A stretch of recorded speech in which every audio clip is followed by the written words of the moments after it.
언제부터 있는지 중학생이 이제 요점 정리로 이렇게 했습니다. 그럼 여기다 이제 심화해서 이거를 보고 자 이렇게 정리했으면 여기다 추가로 정리하면 어떻게 해야 될까? 이런 걸 가르쳐 드리겠습니다. 첫 번째, 소년이 적극적인 행동을 한 증거들은 뭐뭐 있나 이렇게 따로 모으셔야 돼요. 이게 문제에 흩어져 있고 책에 흩어져 있습니다. 소녀도 적극적으로 행동한 흔적이 뭐뭐 있나 이걸 다 정리를 하셔야 돼요. 근데 저라면 이렇게 내면 시험이 너무 쉬워요. 소년이 소극적에서 적극적으로 변화한 순간이 어디냐 이게 시험 문제 나겠죠. 변화를 했으니까. 특히 이 적극적인 소년인데 적극적인 소년인데 이 적극적인 소녀가 적극적인 표현이 아니라 조금 그래도 소극적인 행동을 한 것은 없나 이렇게 확인도 또 해봐야죠. 왜? 적극적과 소극적이라는 것은 상대적인 단어니까. 그러니까 이 글을 다시 처음부터 읽으면서 소극적과 적극적에다 추가로 정리를 하셔야 되고, 특히 이렇게 성격이 변하지 않은 건 평면적이라 그러고 이렇게 성격이 변한 거를 입체적이라고 하거든요. 이렇게 변화가 됐을 때 이 타이밍은 시험으로 내기가 참 좋은 거죠. 이 부분을 찾아라. 이렇게. 자, 두 번째, 이게 초시입니다. 초시. 초시는 과거를 시험 볼 때, 처음 시험 볼 때 초시라 그러고 두 번째 시험을 합격하면 진사라고 합니다. 그 다음에 이제 세 번째, 이 진사들이 성균관에 입학해가지고 왕 앞에서 시험을 봐서 33명이 뽑히면 여기서 과거 그 분야 급장원, 급제자, 합격자가 나오는 겁니다. 33명이. 그런데 요거를 초시를 합격하면 생원이라고 불렀어요. 그래서 생원이 아니라 난 합격생이다 이런 뜻이 초시라는 단어입니다. 그러니까 그런데 옛날 사람들은 초시를 합격을 안 했는데도 불구하고 이생원, 김생원하고 불려보세요. 그러니까 조금 지나서는 김주사, 박주사 하면서 구급 공무원을 주사라고 불렀고, 시대가 조금 지나면 선생이 아닌데도 이 선생님, 김 선생님, 선생이라고 했고, 요즘은 김 사장님, 이 사장님 하고 사장이라고 부릅니다. 이렇게 생원, 주사, 선생, 사장은 그 시대에 사람들이 좋아하는 괜찮다고 하는 직업이에요. 그런데 여기에서 초시는 뭐라고요? 조선시대예요. 초시. 생원으로 과거 시험을 합격한 사람, 그러니까 조선시대예요. 초시가 있어요. 그래서 시대적 배경이 계급을 나타내주는 겁니다. 그러니까 이 초시와 비슷한 거는 진사예요. 근데 생원, 주사, 선생, 사장 이런 것들은 뭐라고요? 그 시대에 존경받는 직업, 좋아하는 직업들이 나타난 겁니다. 이것까지 알으셔야 되고, 요행은 다행입니다. 행운이다. 요행으로 요지, 요점, 중요한 행위, 행운 이렇게 되는 겁니다. 행운으로. 그럼 행운이 있으면 불행이 있겠죠. 그럼 행운과 불행은 무엇일까? 특히 어렵게 소나기에서 정말 어렵게 나면 행운과 불행이 겹치는 것. 행복한데도 더 슬프게 느끼는 것은 어디냐? 이런 거 물어보면 엄청나게 이제 깊이 있게 읽는 거겠죠. 자, 조약돌의 경우에도 자, 냇가에 있는 조약돌, 소녀가 잡은 조약돌, 소녀가 던진 조약돌, 소년이 잡은 조약돌, 소년이 만지작한 조약돌, 나중에 냇가에 올린 조약돌, 그게 냇가로 냇가 물속으로 퐁 하고 들어간 조약돌, 이렇게 다 놓고 이 조약돌의 변화, 특징 변화를 따라서 소나기를 설명해봐라 이렇게 해서 좋은 문제가 될 수가 있다는 거예요. 그 다음에 조약돌은 뭐냐? 이렇게 물속에서 이렇게 굴러서 동글동글하게 된 거거든요. 그러니까 많은 시간을 통해서 둥글둥글 된 거예요. 그러면 이 조약돌이 소년이라면 시간을 통해서 소년은 어떻게 변했는지 조약돌의 변화와 같이 써봐라 이렇게 하면 굉장히 풀기 어려운 문제지만 재밌는 문제가 나오겠죠. 자, 이렇게 개울, 징검다리, 갈밭 하면 이게 배경입니다. 이렇게 장소 배경이, 장소인 공간 배경이 어떤 역할을 주고 있는지 소나기에서 그 공간 배경의 특성이 그 심리 묘사에, 그 심리에 어떤 역할을 하고 있는지 각자를 배경을 더 자세히 더 많이 쓰고 그 심리 상태를 다 파악해 봐야 합니다. 이 심리 상태가 공간만 되냐? 가을에 쌓는 또 시간입니다. 시간. 계절적 배경, 시간적 배경이 이 소나기는 갑자기 내리는 비인데, 소나기. 보통 소나기는 여름에 많이 나오잖아요. 가을 소나기 들어오잖아요. 근데 소나기에서 가을로 갔다가 또 겨울로 가고 이렇게 시간 변화가 발생을 하면서 자, 그러니까 이 시간의 변화에 따라 심리 변화가 어떻게 되느냐 이것도 좋은 문제가 돼요. 그러니까 소나기라는 작품 자체가 소년과 소녀의 그렇게 썸 타는 아기자기한 심리를 파악을 해야 재밌는 것이지 그 외의 것은 뭐 특별하게 재밌는 게 아니에요. 이 심리가 참 재밌게 참 간질간질하게 묘사가 잘 됐다는 거죠. 이렇게 주무르는 그릇이요. 이렇게.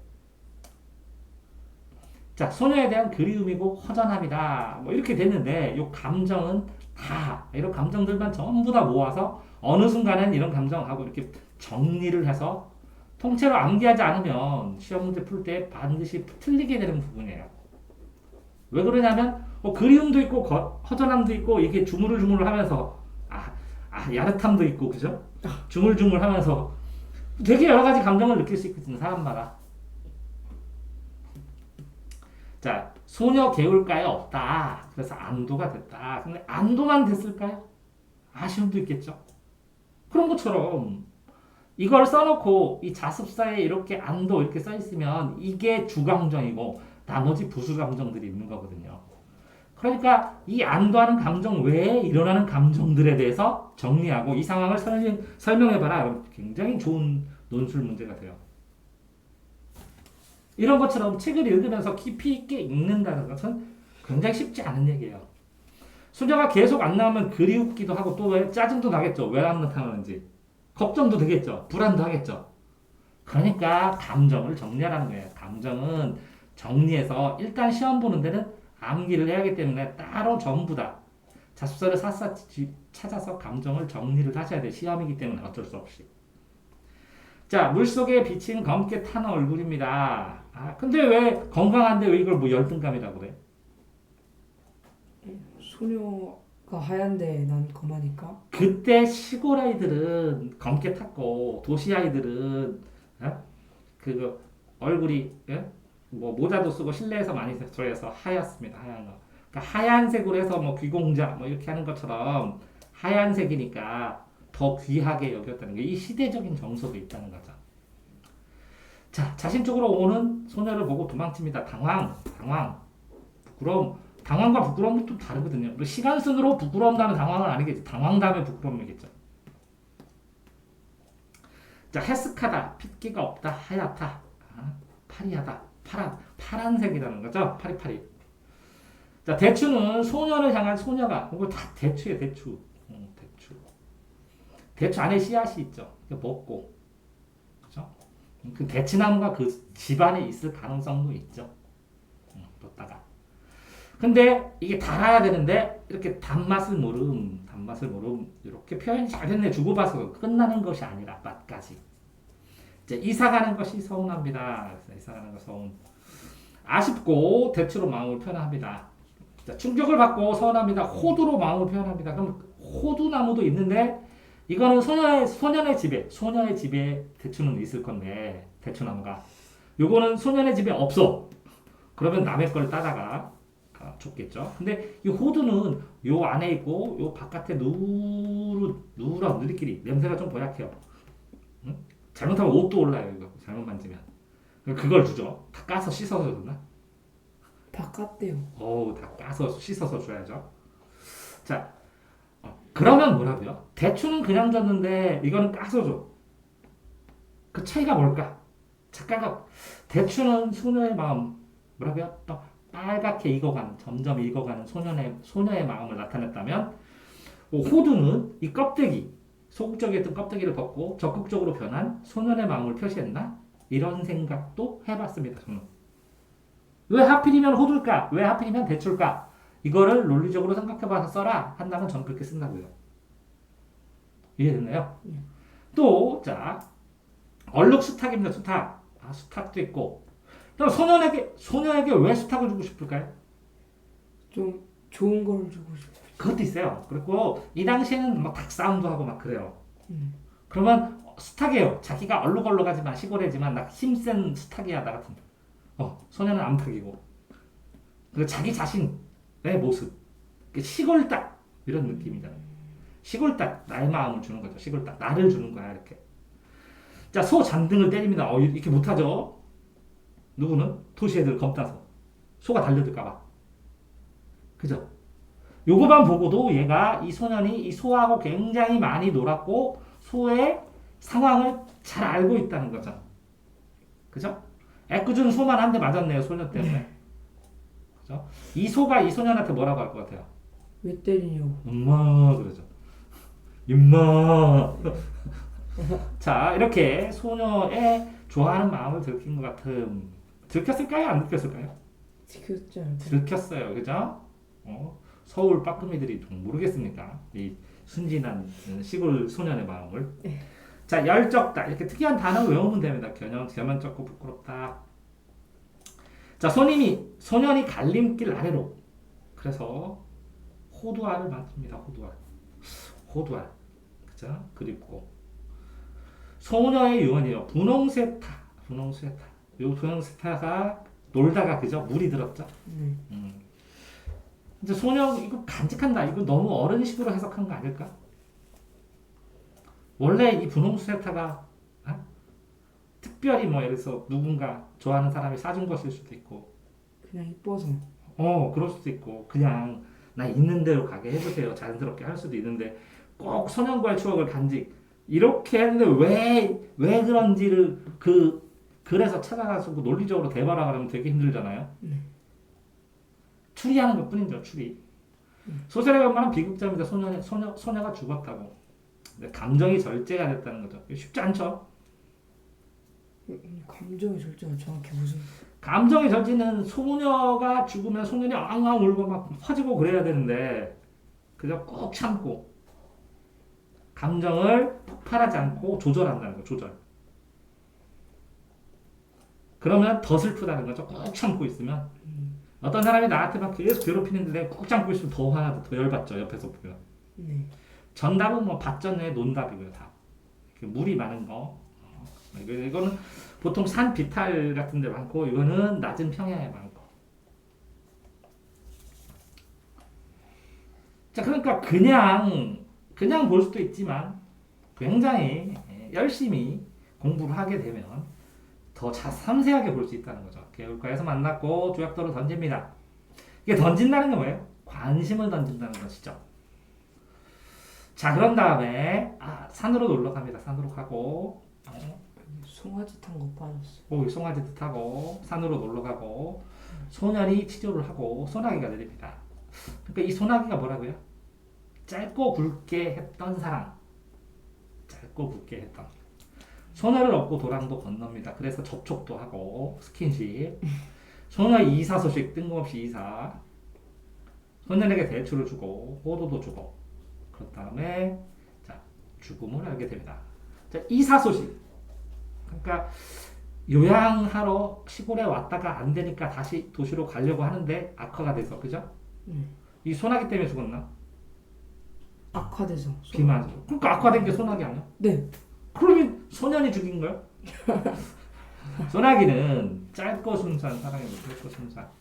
이 소나기가 먹구름이 오고 소나기가 내리고 비를 맞고 굉장히 아름다운 것 같지만 꽃잎은 흩어지고 그러면 소나기가 끝난 다음 흩어진 모습, 부서진 꽃들 이런 것들을 상징적으로 얘기해 주는 것이지 꼭 비 맞아갖고 감기 걸려서 죽었어 이렇게 되면 문학을 읽는 재미가 아니죠. 자, 드라마 소나기입니다. 소년이 업고가 넘어질 뻔했다. 그래서 목을 잡는다. 스킨십을 확실하게. 그죠? 윤초씨가 걱정한다. 이렇게 부수적인 인물들이 더 많이 나온다는 거죠. 상황을 설명하기 위해서. 그죠? 엄마에게 화낸 것에 고마워한다. 그냥 뭐 내려달라고 하고. 읍내 의원 같은 거. 이것도 부수적인 거죠. 그러니까 어떤 멜로 드라마, 그지? 멜로드라마. 사랑은 더 부각하고 주변 인물을 통해서 심각함도 더 부각시키고. 이해되세요? 네. 그래서 이렇게 논리성, 필연성을 더 강하게 만드는 거죠.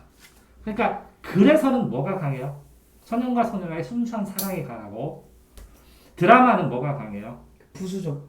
사건이 그럴 수밖에 없는 이렇게 설득이 강해진 거죠. 됐나요? 자, 개울가. 왜 하필이면 개울가일까요? 하필이면 왜 개울가일까요? 물이 흘러가는 것처럼 인생도 세월도 흘러갑니다. 이해됐나요?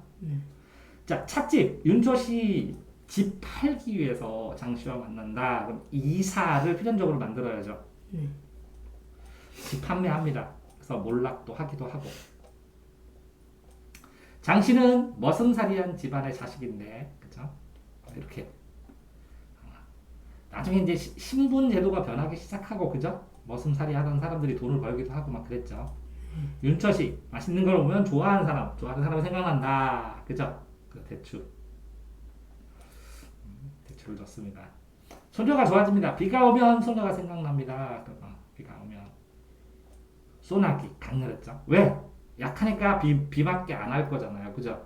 그래서 도시는 처마 밑에 피하고 그러는데, 산등상이 같은 데도 봐봐요. 별로 없잖아요. 피할 데가. 산에서는. 그죠? 차이, 원작에서는 돌탑에 소원을 빕니다. 돌탑에서 소원을 비고, 돌탑을 쌓으면 이렇게 소망을 쌓는 거죠. 하나씩 하나씩. 이렇게. 네. 돌탑을 쌓아서, 그죠? 네. 대추에 대한 윤초씨와 소녀의 대화. 좋아하는 걸 했어. 그러면 뜬금없이 왜 대추를 줬지? 이렇게 되니까.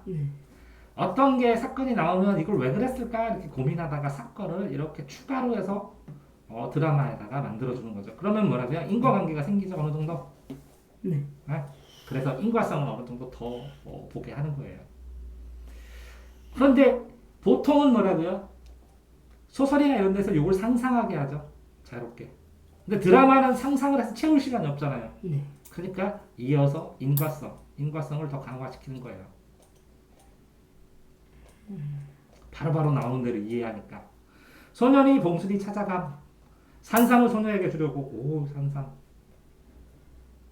자, 근데 산삼은 뭐 쉽게 구하나? 구하기 쉽지는 않아요. 봉순이가 말더듬 산삼이란 거 거짓말이야 이렇게 부탁하고. 소녀 와서 기쁨. 거짓말 들키기 두려웠는데, 그죠? 무섭고 서러운데 화내면. 근데 봉순이는 뭐라고? 소년이 좋으니까 옆에서, 그지? 알랑거리면서 얘기를 해야 되는데 이 소녀와 관련된 거니까 찜찜해가지고, 그지? 자, 산삼 먹고 나섰으면 하는데 말을 못하고, 그죠? 근데 산삼이 구하기가 쉽진 않아요. 그 다음에 산삼도 뭐 3년산, 뭐 4년산, 10년산 이런 건 별로 약 필요 없어요. 몇십 년 먹어야지. 이해되나요? 뭐 5년산, 10년산, 뭐 7년산 이런 건 큰 약효 있는 거 아니에요. 그러니까 이 연도가 높을수록 되게 비싸지. 그러니까 이거를 공부를 하면서 좀 정리도 하고 그랬지만 실제적으로 이렇게만 정리해서는 좀 부족하다. 테마식으로 더 치열하게 뭐라고요? 시간, 공간에 따른 심리, 그 다음에 소재의 역할, 시공간에 따른 심리, 특히 뭐라고요? 문학과